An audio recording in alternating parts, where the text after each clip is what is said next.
Hi, everybody, and welcome back to Everyone Watches Women's Tennis, a podcast that is solely focused on the women's game, giving you regular updates about what is taking place on the WTA Tour, both on and off the court. Hi, everyone. Welcome back. We are in that weird period. Well, actually, it's not as weird anymore because Indian Wells starts very soon. But, right after the Australian Open, there's just like a weird limbo where you're tired, you were really excited about the Australian Open, and then you kind of get sad that it's over and you're not really paying attention to what's going on. And if that's you, someone who hasn't been paying attention on what's going on, then this episode will be the perfect one for you because I'm just doing let's call it a Middle Eastern swing recap roundup review. I'm just going to be looking quickly through all the tournaments that have been played since the Australian Open and before Indian Wells, just to give you a little roundup, what's going on, who's won, who played well, how players are looking. And then that just gives you a basis for the rest of the year to build upon with other tournaments and other things that happen on the tour. So I'll be going through Abu Dhabi, Ostrava, Transylvania, Qatar, Dubai, Austin, and Merida, because those were the tournaments that were played after the Australian Open. Quite a few. Some of them I did watch a lot of matches, so I'll be going in depth.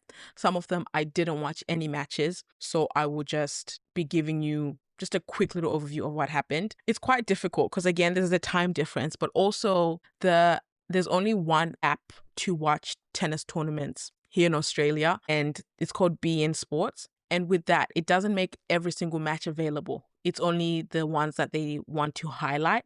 Like once you get to the quarterfinals, then you can watch every single match because they all take place on center court.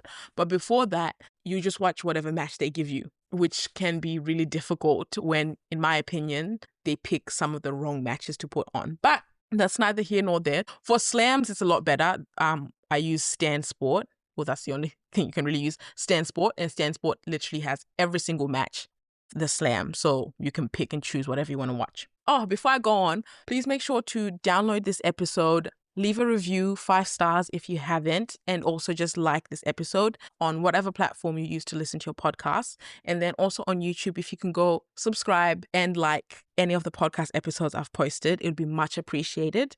And also follow the Instagram, which is EWWT Podcast. But yeah, that's all. So let's go right into it. So starting with Abu Dhabi. Abu Dhabi was straight after the Australian Open, literally a day after the final.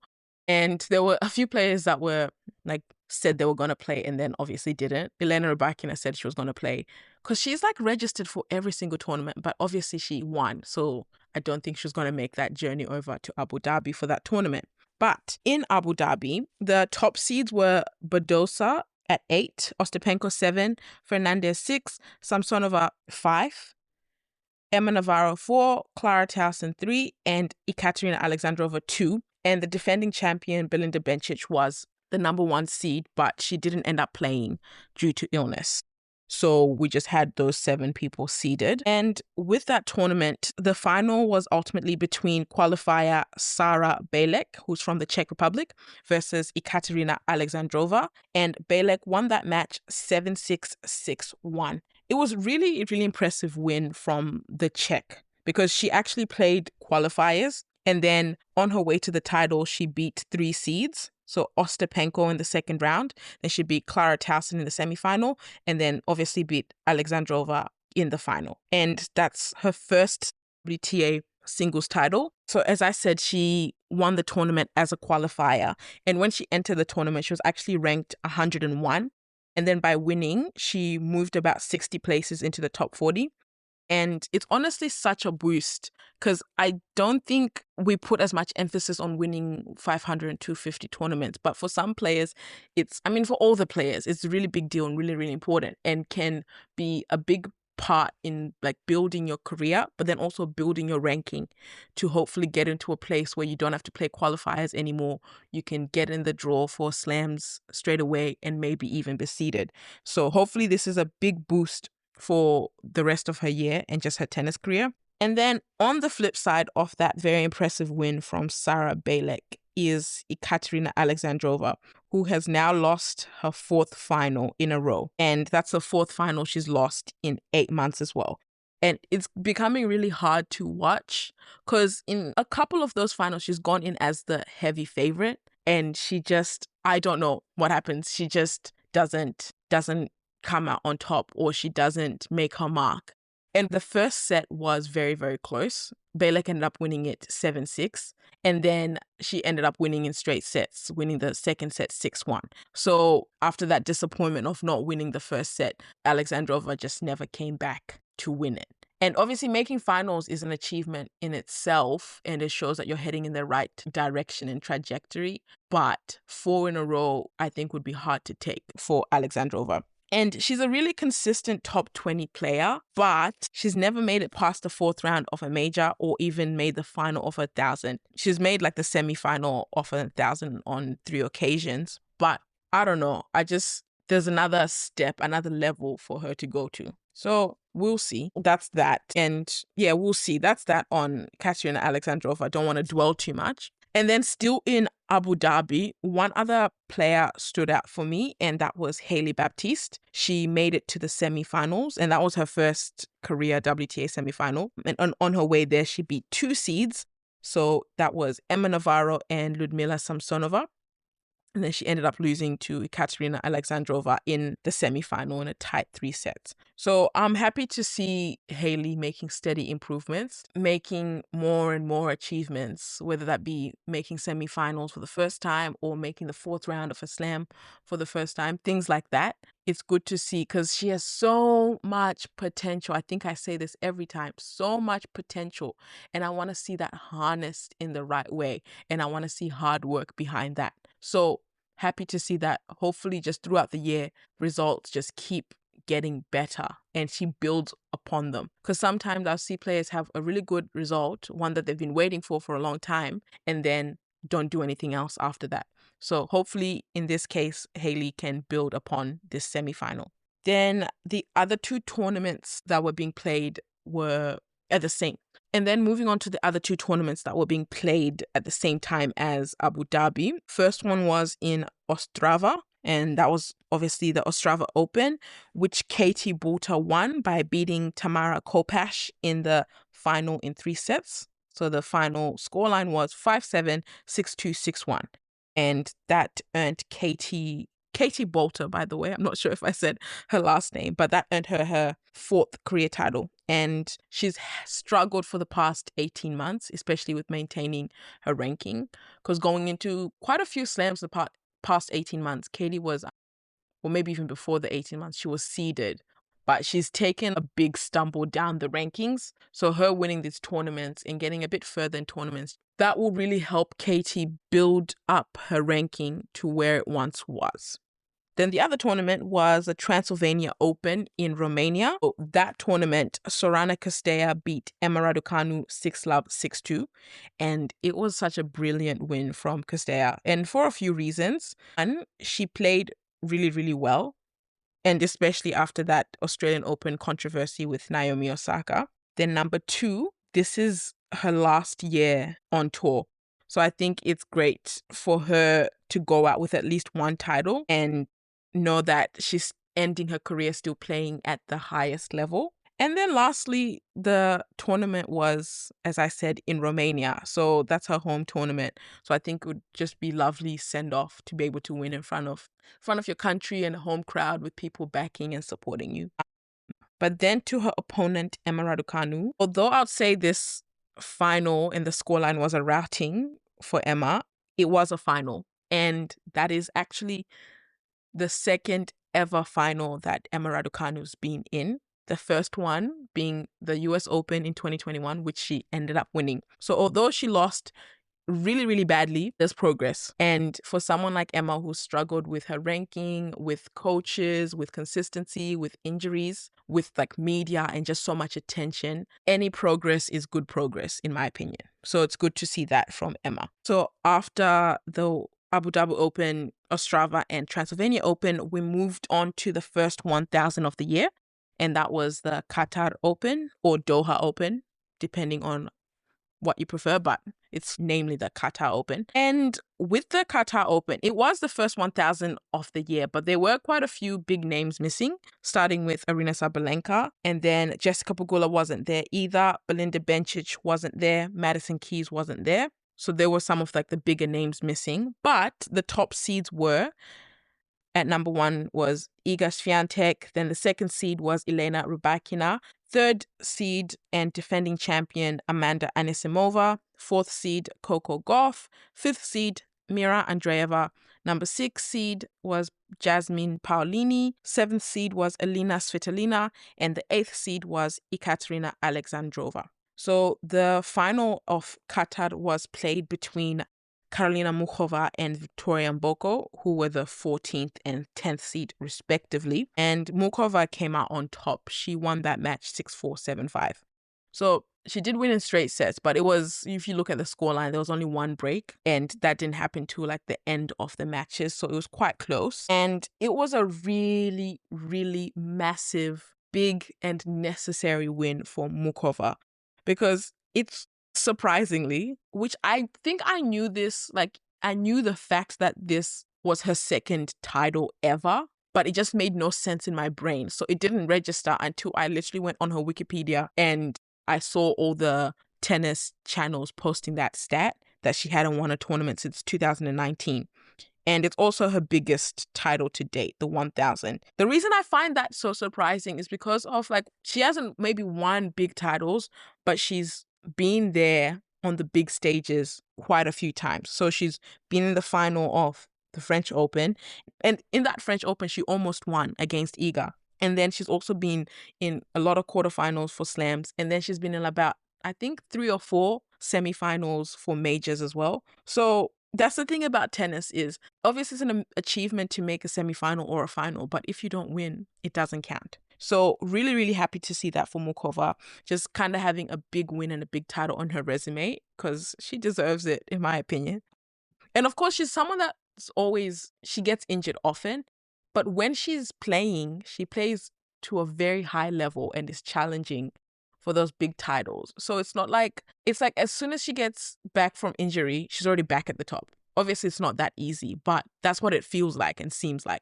But yeah, great win from Muchova. Even watching her play, especially in the semi-final against Sakari, I could see that she was not letting this title go, because I don't know how she ended up winning that match. Obviously, it's a combination of her wanting it and Sakari not playing the big moments as well as she could, but she wasn't letting the title go, because by the semifinals the favorites were out in Iga, Rybakina, so she was in pole position for the title, and I can say I'm quite happy that she completed it. In saying that, on the flip side of the coin, her opponent Victoria Mboko was also someone I would have loved to win that big title. She already has an 1,000 title under her belt, but she could very have easily had a second one. I would say Victoria was more impressive on her way to the final instead of how she played in the final. She beat Mira Andreeva in 3 sets, and then she beat Elena Rybakina in 3 sets as well, and that was back-to-back. And then in the semis against Ostapenko, she didn't give Ostapenko a chance. So she's just been playing wonderfully. And to note, if anyone watched the match against Rybakina, Mboko, she's crazy, because on Rybakina's second serve, she was standing inside the baseline, and not just like a little step where your foot is on the baseline or you're slightly in. She was completely in the baseline with maybe like another foot. And I was like, I've never seen that. I've never seen that against Elena Rybakina. I haven't seen that against most players, but especially someone who serves as well as Rybakina, especially her second serve. So it was really, really surprising to see. But I would say she's a very intense player. And in my opinion, okay, I'm going to say this. I've been thinking it for a while now, but I've never voiced it. But I've never voiced it because there are not a lot of players that you can compare to Serena Williams, even in playing style, right? Like, I think of, yes, hard-hitting players in the Sabalenkas and the Rybakinas, but in my opinion, they still don't fully compare holistically to Serena Williams. Whereas Victoria Mboko does, because she's got powerful ground strokes, and then she also has the ability to absorb power, which we saw against Rybakina and Ostapenko, plus her athleticism and agility. So she's quite well-rounded, and I think it puts her in that Serena Williams camp. And I'm not saying she's as good or will become as good as Serena, of course. I mean, there's always potential. But I'm saying that her play style overall matches that of Serena. And yeah, I think she's a real deal. I just worry about injuries because every time I see her, she's got something different strapped. And she did have a big knee injury when she was younger. But she's only 19, so there is a lot to see. There's a lot to be excited for. There's a lot to be excited for. And still on Victoria Mboko, I know she didn't win, but this was her second final of the year. She lost in Adelaide against Andreeva. And when she lost both the finals, so the Adelaide final and the Qatar final, she did not look happy. She looked visibly upset. Sometimes when someone loses a match, you can see them kind of give a half smile. And I saw her do that a little bit, but not that much. I think that's the mark of a champion because she knows she can do better. She expects more out of herself and she wants more. And I just know that the standards aren't on making finals or playing well at 1,000 tournaments. The standards are I enter the tournament to win. Even when she's playing, she gets quite frustrated at herself. And again, it's because I think she has high standards and she knows she can get more out of herself. So that's that on the finalists. Both women played really, really well. And still in Qatar, I had a couple of players that stood out to me that played really well in a way I wasn't expecting. Yeah.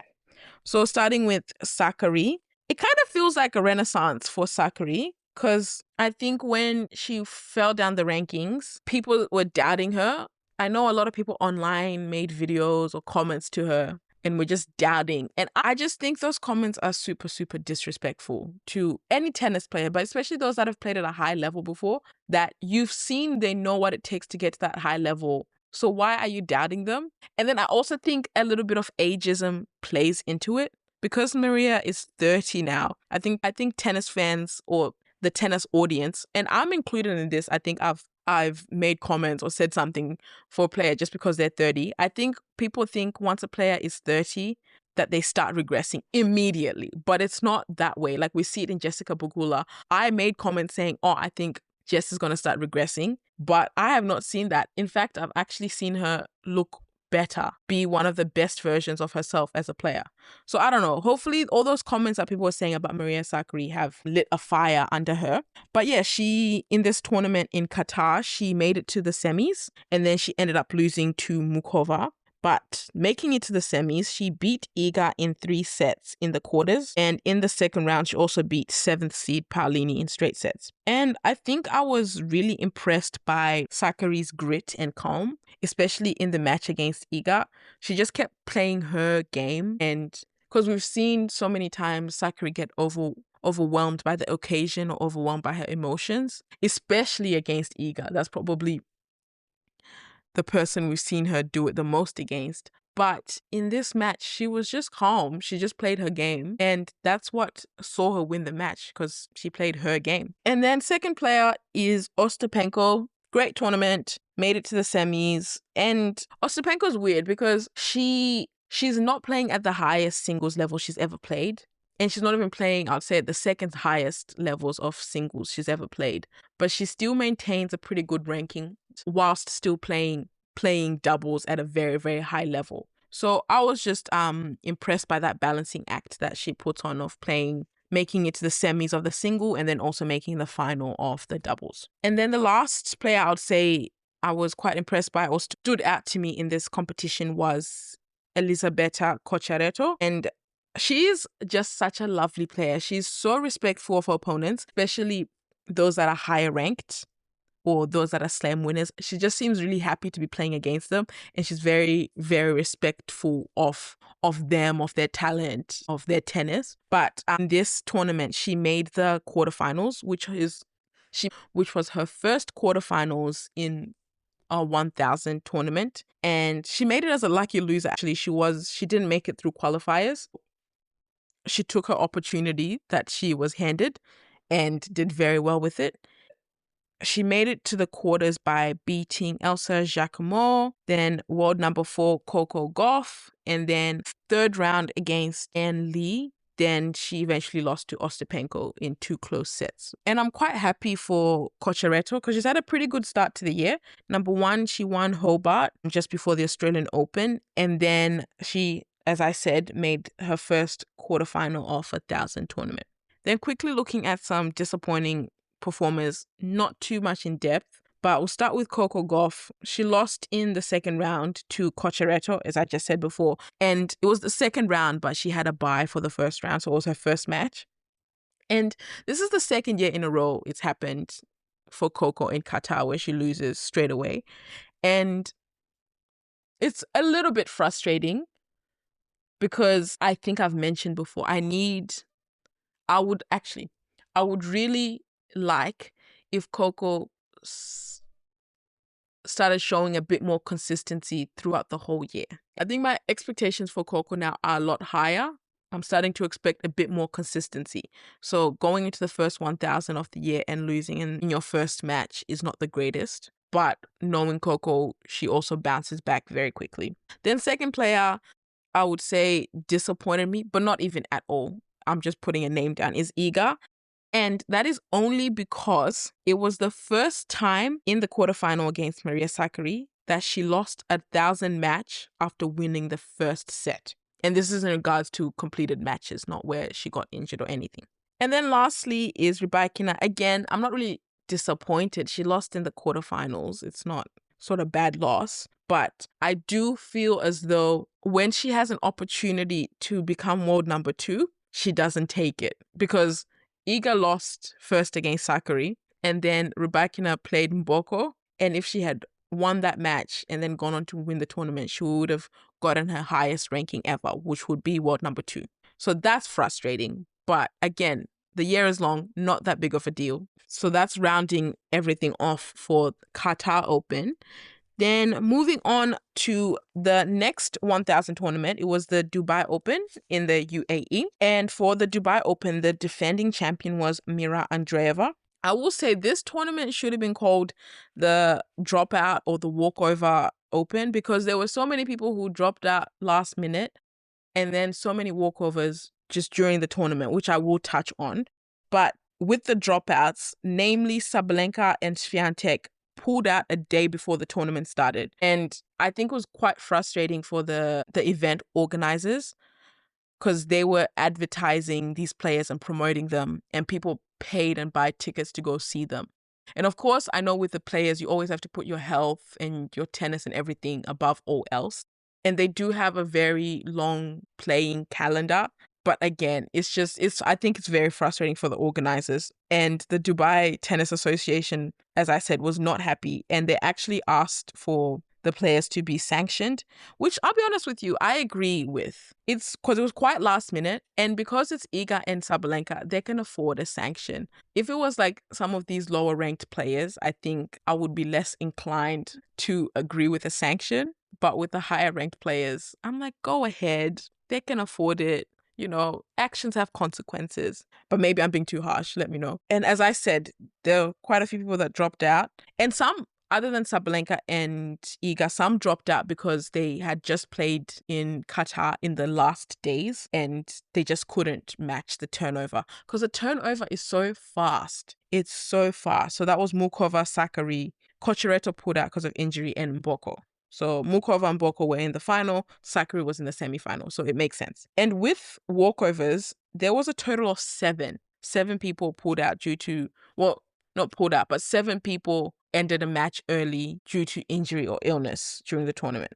So it just felt like every time I woke up to check the scores, there'd be a different person who didn't finish their match. But as I like to say, that's neither here nor there. Actually, no, it is here and there because I think a lot of players are wanting to protect their bodies earlier on in the year, not to exacerbate any injuries that are already there, or not wanting to get a really, really massive injury that takes them out for a long time. Anyway, so in Dubai, the top seeds were Elena Rybakina at 1, Amanda Anisimova at 2, Coco Gauff at 3, Jessica Pegula at 4, defending champion Mira Andreeva at 5, Jasmine Paolini at 6, Elina Svitolina at 7, and Ekaterina Alexandrova at 8. And so this final was played between Elina Svitolina and Jessica Pegula, and JPEGs came out on top in straight sets, winning 6-2, 6-4, and quite honestly, she never gave Svitolina a chance.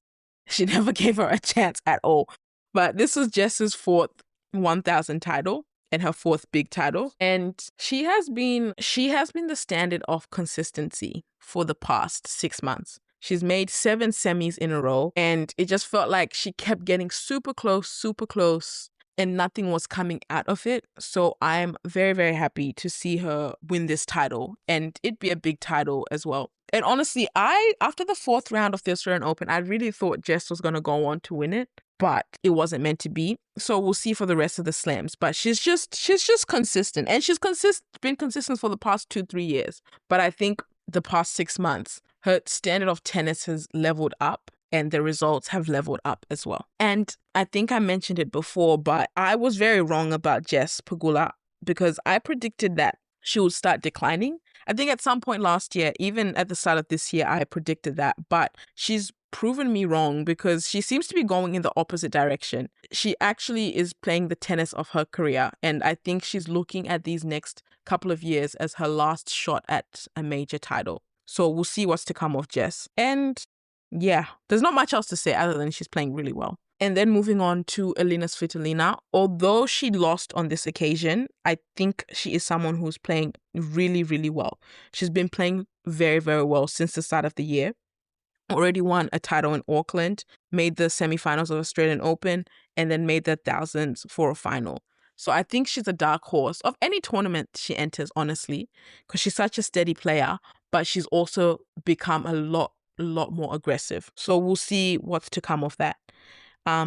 Yeah. And because of her making it to the final, she's actually got herself firmly in the top 10. Well, back in the top 10. So that's very nice to see because I feel as though that's the place that Svitolina belongs, in the top 10. All right, then still in Dubai, just quickly moving on to my standouts for the tournament. First, I had Coco Gauff. I think sometimes it's hard to put top players in the standouts because they should always be making quarterfinals, semifinals, etc. But I do think Coco deserves to be here just because of the great bounce back and resilience from that Qatar Open and even the performance in the quarterfinals of the Australian Open. This is so helpful for her, I think, going into Indian Wells because she goes into that really big tournament with some wins under her belt. The next player I've got is Antonia Ruzic of Croatia. And I watched Antonia Ruzic play Naomi Osaka in the Australian Open, and she did end up losing the match, but I was seriously impressed because of her determination, but not just that. I think she has a high tennis IQ, and because of her high tennis IQ, she can play herself back into a match. She can figure out what she needs to do better and raise that level, then figure out what to attack her opponent on. So she did that so well, and with this Dubai tournament, it was her first WTA 1000 quarterfinals, and then through the tournament she beat Emma Raducanu, and then in the 4th round she beat Elena Rybakina. And although Elena Rybakina pulled out of the match, Antonia Ruzic had played herself back into the match, and she was now dictating the play. So a win is a win, right? But yeah, I'm going to keep an eye on her. She's been very successful on the ITF tour, and I think she's really built up her game playing so many tournaments and winning so many tournaments in the ITF. So we'll see. Then lastly, I had just impressive to me was Alexandra Ayala, and she made a run to the quarterfinals. She beat Paulini in straight sets, and she's such a fighter and competitor, Alex, and she's just exciting to watch because she doesn't give up, and her return game is excellent. And the reason I stress how excellent her return game is because her serve is one of the weakest on tour. I think one of the weakest in the top 100. So I don't know where she will be when that serve gets better. But anyway, always impressed with her. And in terms of still tennis related, but not her playing, she has such a big draw. The Filipino tennis fans do not play. They support their player. They back her completely. Because when you watch Ayala, it feels like you're watching a final almost every time she plays because the noise and the amount of people watching is just so loud and so much. So it's always good to have her around because you can see that tennis is going to different parts of the world where tennis isn't highlighted as much, and players of certain nationalities are not highlighted as much. So all that attention that she gets as a Filipino, I hope it pushes her on and doesn't put too much pressure on her. Because pressure is good, right? Pressure is a privilege, but not if it's not detrimental to your tennis and your achievements. And then I have one player here who disappointed me a little bit, and that's Jasmine Paolini. And I do think she's on a downward trajectory in terms of her singles career, but I also don't think she should be losing in her first match of the tournament, because she did the same thing in Dubai and in Qatar. So my expectations are not super high, but my expectations are not on the floor. I'm not expecting her to be losing that quickly and that easily. So I hope she gets a tournament, like a really good tournament run under her belt very soon, or else I see her falling out of that top 10 very quickly. And then what else? I don't think no one else really stood out as being disappointing. I would have loved for like Mira to defend her title, but she gave all she could in that match against Anisimova to the point where she was crying. And so I don't really think I can falter on that, because I hate when someone loses and they just lose easily, or they lose in like straight sets. I don't like that. So she gave it her all. Wasn't meant to be in the end, but yeah. And I will say the time after the Australian Open is always a bit weird. I think it's quite weird for players trying to adjust and just trying to figure out where they want to go with their season. So I have a lot of grace during this period after the Australian Open and before Indian Wells. I give a lot of grace. Then quickly to round off just the last two tournaments that were played last week. We've got the Austin Open, where Peyton Stearns beat Taylor Townsend in 2 tight sets. She won that 7-6, 7-5. And that is Peyton Stearns' second title at the WTA level. And I think Peyton really needed this win and just can use it as a boost for the rest of the year, because she's, I think, been struggling with her tennis for the past year. And then not just that, her tennis off court as well with coaches and stuff. She's just had a difficult time. For those that don't know, there was a moment where she was literally tweeting, "Who wants to be my coach?" She was someone in the top 100 should not be someone in the top 100 with as much potential as Peyton Stearns. I don't think should be looking for a tennis coach on Twitter. So hopefully things are now heading in the right direction for her. And then on her opponent, Taylor Townsend, I'm just mentioning this because she did lose, but it was her first ever WTA singles final. So that's an achievement all in itself. And then lastly, in Mexico, we had the Merida Open, where Cristina Busca beat Magdalena Frech in 3 sets, 6-1, 4-6, 6-4. And that won her first title and pushed her up to a new career high of 31. So achievements all around for all the players. So that's just a quick, maybe not that quick, but as quick as I can get it, round off of the past several tournaments that have been played, just to give you a starting point going into Indian Wells, knowing where certain players are at and knowing which players to look out for as well. And then just before I close out the episode, I'm just going to do a quick rankings update. So this is before Indian Wells any match has been played. I'll give you the current top 10 and then also players that have hit their new career high. So top 10, we've got at number 1, Aryna Sabalenka. Number 2, Iga Swiatek. Number 3, Elena Rybakina. Number 4, Coco Gauff. Number 5, Jessica Pegula. Number 6, Amanda Anisimova. 7, Jasmine Paolini. 8, Mira Andreeva. 9, Elina Svitolina. And number 10, Victoria Mboko. And that is her first time in the top 10 for Mboko. So that's a career high. Then some other players in the top 100's new career highs with Cristina Busca at 31, Sara Bejlek at 40, and Oksana Selekmeteva at 71.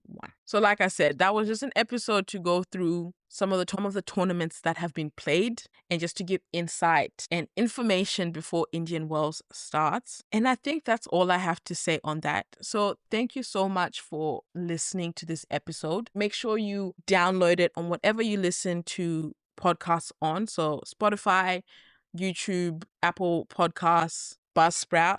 That would be very much appreciated. And then if you haven't yet, please leave a 5-star review, again, on whatever you listen to podcasts on. Then on the YouTube, please subscribe and like any episodes that are on there. And also follow our Instagram, which is at EWWT Podcast. Thank you, everyone, for listening. I appreciate your support so much. See you for the next episode.